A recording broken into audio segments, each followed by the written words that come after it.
Hey guys, Tony here. Sunday, July 7th, and like many of you, I've been following the Keith Gill Roaring Kitty saga for the past couple years, and with more interest in the past couple months as he got re-involved with GameStop and now Chewy.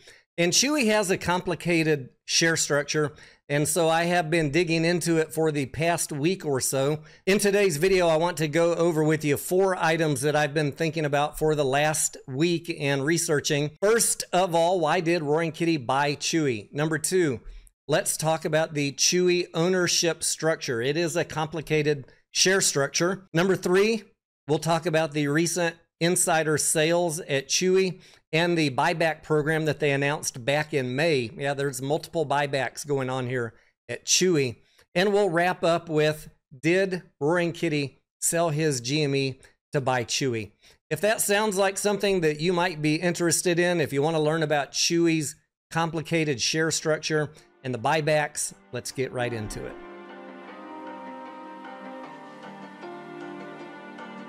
Getting right into item number 1, why did Roaring Kitty buy Chewy? On my channel here recently, in the last month or so, we've reviewed so far about 25 hours of some of Keith Gill's original due diligence in 2020 into 2021.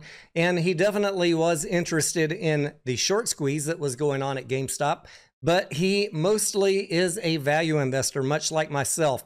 And he talked about his reasons why he thought GameStop was undervalued at the time and what the fundamental transition value of GameStop was if the company could evolve a stronger core business. So bear in mind, my opinion that we're going to be talking about in this video is based on me reviewing everything that I've been able to find him talking about. Words out of his own mouth, not what people want him to think or what they think he is trying to say. What did he actually say? I don't think that he bought Chewy to expose corruption because of billions of naked shorts, T+35 failure to delivers, daily short volume, off-exchange trading, dark pool volume, the XRT ETF being shorted over 400%. I don't think that's related to a secret merger plan with Pick Your Ticker. Could it be something to do with a Kansas City shuffle?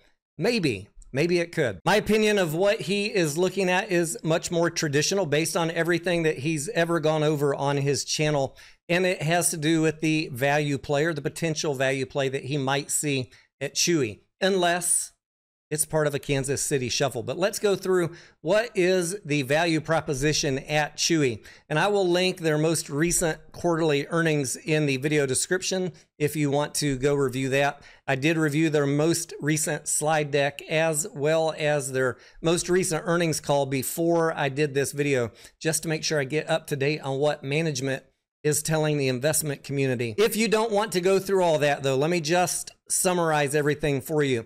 Chewy's has a robust and growing core business. They have growing top line revenues. They have positive net income, positive free cash flow, improving company financials. Management pointed out in the recent call that they feel that inflation is normalizing, which could be positive for their business. The short interest is at 14.8% on Chewy, which Roaring Kitty might have found interesting, just like he got in early on GameStop. Maybe he sees an opportunity here on Chewy to get in early before the fundamentals improve over the next year or so, and the price gets driven up and some of these shorts get driven out, which could add to the price momentum. Chewy also announced in May a share buyback program that might have had something to do with his decision to get into Chewy. The things that are negative on Chewy is a very high PE ratio of 132 or so.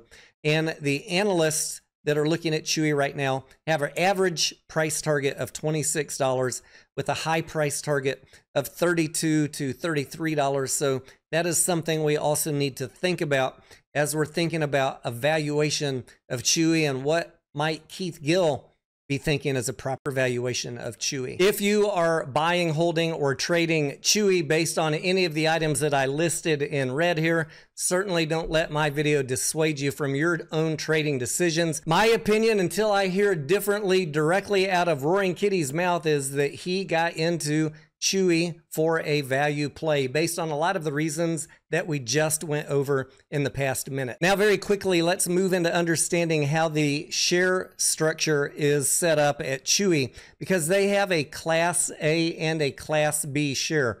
And Class B owns the majority of the company. As you guys probably know, Ryan Cohen sold Chewy back in 2017 to a private equity firm, BC Partners.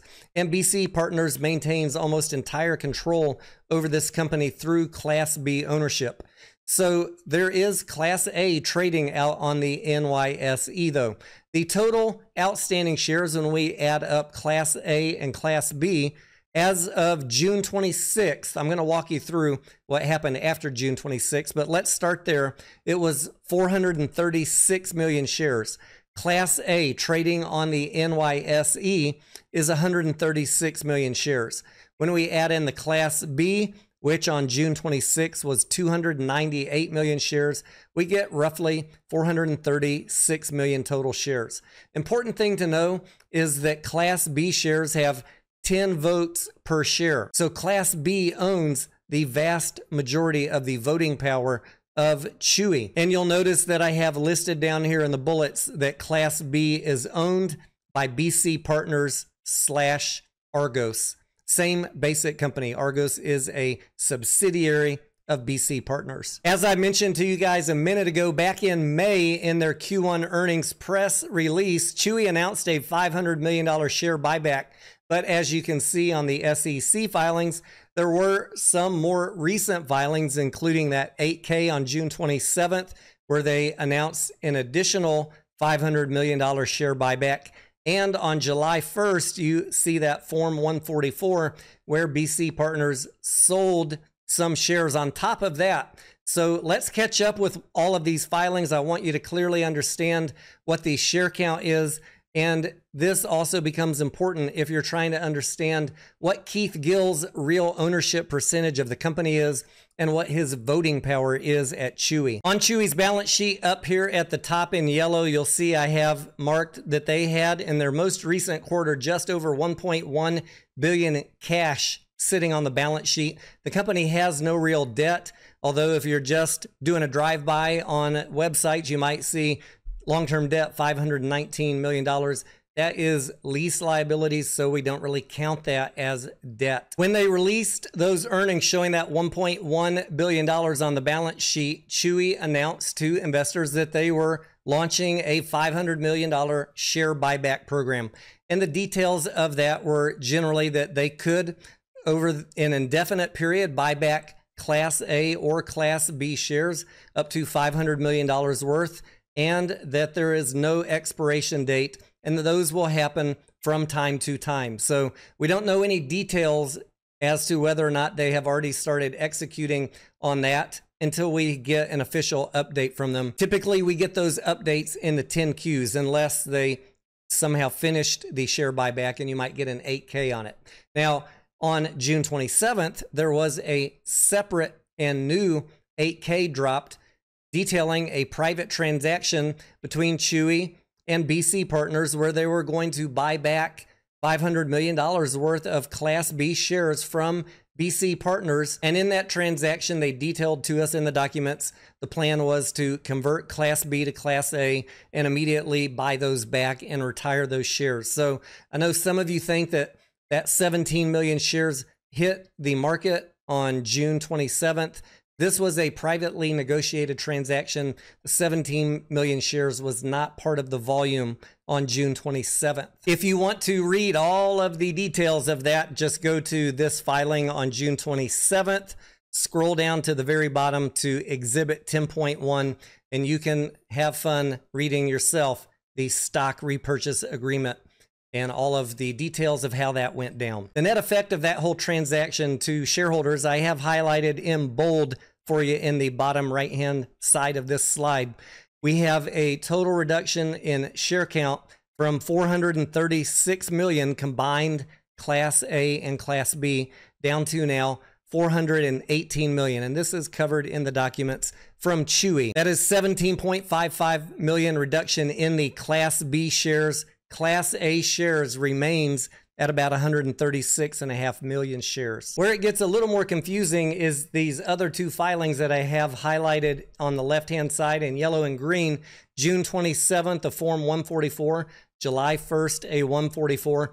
We're gonna scoot over to the right-hand side, the similar filings with more details, the Form 4. These two Form 4 filings on the right correspond to the Form 144s on the left, but they give us a little more detail.